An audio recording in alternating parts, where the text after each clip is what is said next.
എങ്ങനെയുണ്ട്? ഹോ, ദൈവങ്ങളുടെ ഒരു ഭാഗ്യം. നമുക്ക് അവിടെ പോയി അതുപോലെ നിൽക്കാം. എങ്കിൽ വേണ്ട, മുറിക്കകത്ത് പോയി അതുപോലെ നിൽക്കാം. എപ്പോഴും ഈ വിചാരം മാത്രമേ ഉള്ളൂ. Hello mister Chandrashekhar, just half no back. മിസ്സിയെ കൊണ്ടുവന്ന് അറിഞ്ഞിരുന്നെങ്കിൽ ഞാനും കൊണ്ടുവരുന്നല്ലോ. നിർബന്ധം പിടിച്ച എന്ത് ചെയ്യാൻ? അല്ല, എം ഡി എത്തി? അറിഞ്ഞില്ല. ഞാൻ റൂമിലേക്ക് പോട്ടെ. Room number 306. Oh,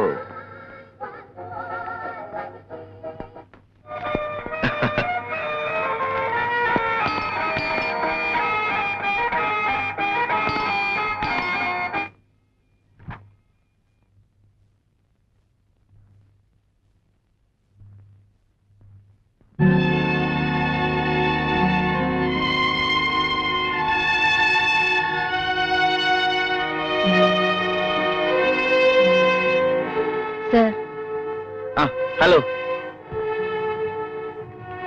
hello sir, M D എത്തിയിട്ടുണ്ട്. രമണി, ഇത് ഞങ്ങളുടെ field agent miss Annie D'Souza.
ഒറ്റയ്ക്കല്ലേ?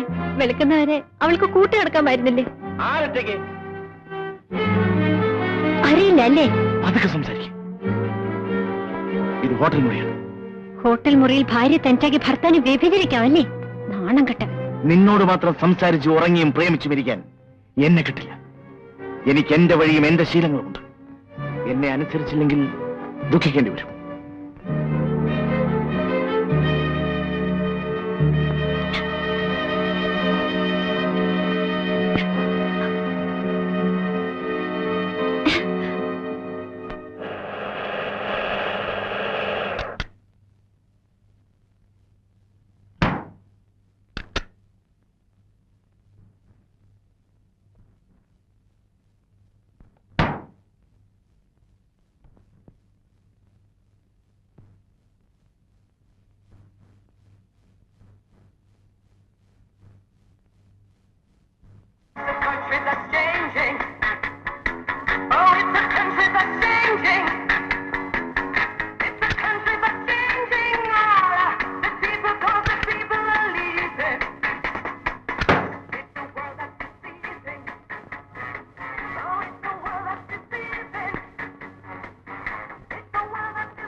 എടുത്ത കൈ കടിച്ചിരിക്കുന്നു. ഇതിലും എല്ലാ കാര്യത്തിലും നീ തന്നെയല്ലേ ജയിച്ചിരിക്കുന്നത്.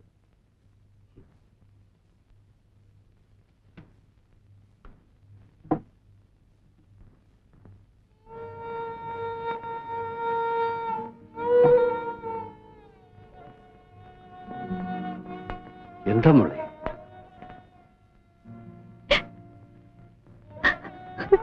എന്താ മോളെ?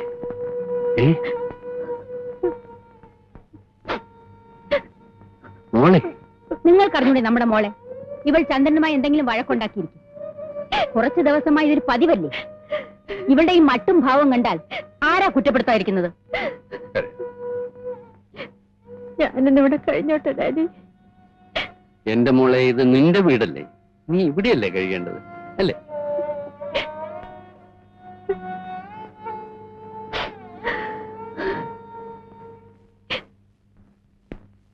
Sari, take it easy.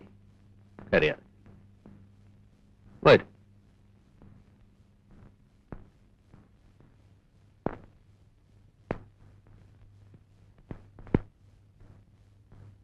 വീണ്ടും പഠിക്കണമെന്ന് അവൾ പറയുന്നു. എന്താ ചന്ദ്രന്റെ അഭിപ്രായം? ശരി, പഠിക്കട്ടെ. കോളേജ് തുറന്നിട്ട് 1 മാസമായില്ലേ? ഇനി ഇവിടെ എങ്ങും അഡ്മിഷൻ കിട്ടില്ല. തിരുവനന്തപുരത്തുള്ള എന്റെ ഒരു സുഹൃത്തിന്റെ ഏർപ്പാടിൽ അഡ്മിഷൻ ശരിയാക്കിയിട്ടുണ്ട്.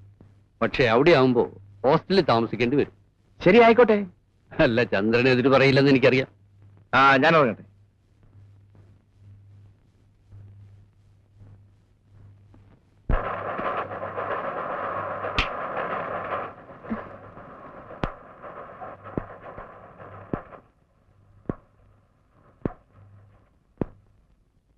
കിടക്കറയിൽ ഒരു ഭാര്യയ്ക്ക് സാധാരണ നൽകാൻ കഴിയുന്നതിൽ കൂടുതൽ ചന്ദ്രൻ എന്നോട് ആവശ്യപ്പെടും.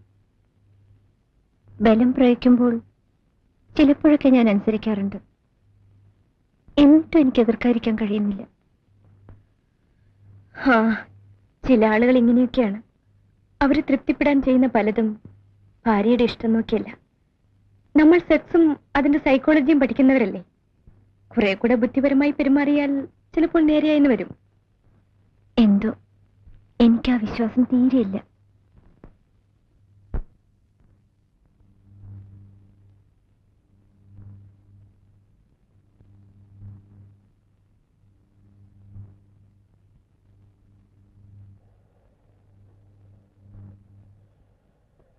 എന്നെക്കുറിച്ച് പ്രദീപ് ഒന്നും പറഞ്ഞില്ലേ?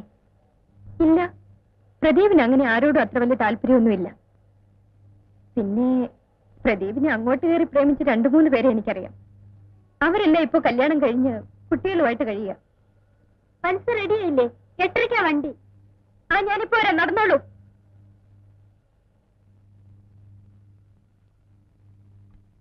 കത്ത് വന്നില്ലായിരുന്നെങ്കിൽ മോളെ തനിച്ചു വിട്ടിട്ട് പോയില്ലായിരുന്നു. മറ്റന്നാ വരാം. നാളെ തന്നെ വന്നോളൂ. അമ്മച്ചി വിടില്ല. കഴിയുന്നതും വേഗം വരാം.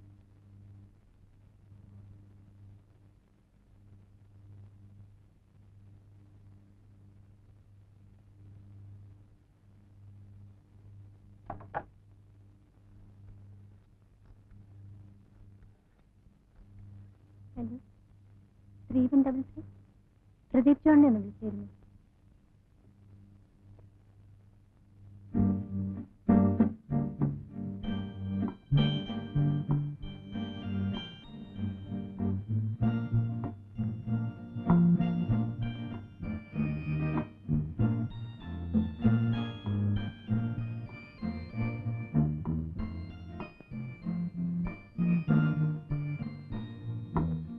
ഉടനെ മടങ്ങാനാണെങ്കിൽ പിന്നെ എന്തിനാ ഫോൺ ചെയ്തത്? വിരോധമില്ലെങ്കിൽ കുറച്ച് സമയം ഇങ്ങനെ നടക്കാം. പിന്നൊരു കാര്യം, ആളുകളെ തെറ്റിദ്ധരിപ്പിക്കുന്ന വിധത്തിൽ മുഖം വലിച്ചിട്ട് വെക്കരുത്. എന്താ?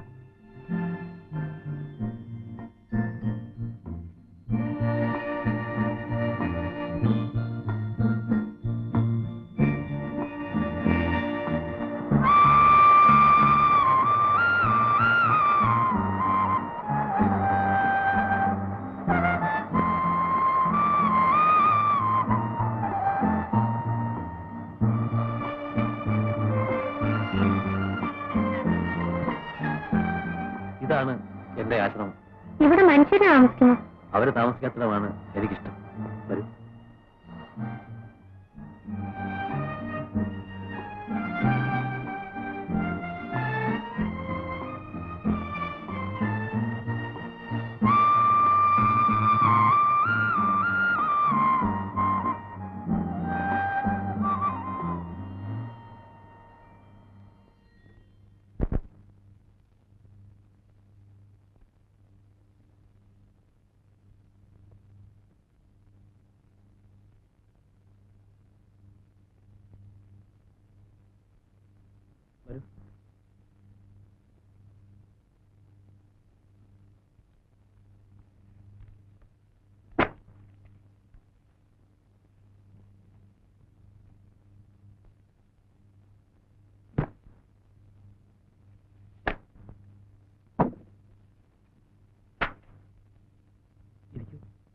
എന്തിനാ ഇത്രയും വലിയ ഫോർമാലിറ്റീസ്? ഇത് വീടൊന്നും അല്ലല്ലോ. ഞാനിവിടെ നിന്നോളാം.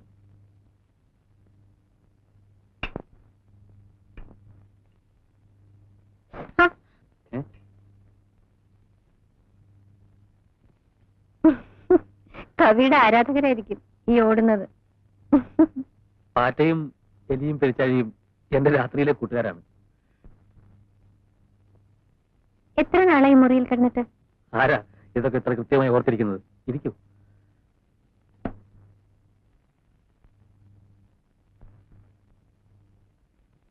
ഒരു കാര്യം ചോദിച്ചാൽ സത്യം പറയൂ. പ്രദീപ് വീട്ടിൽ പോയിട്ട് എത്ര നാളായി?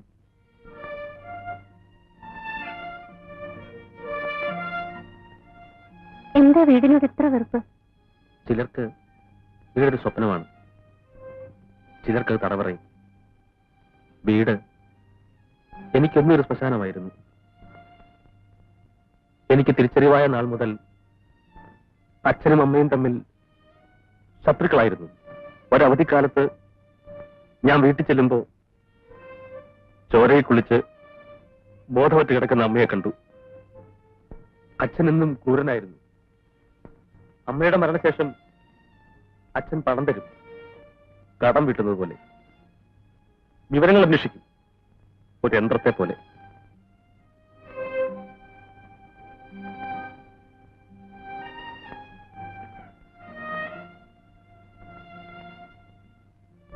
എനിക്ക് ആരെയും സ്നേഹിക്കാനില്ലായിരുന്നു.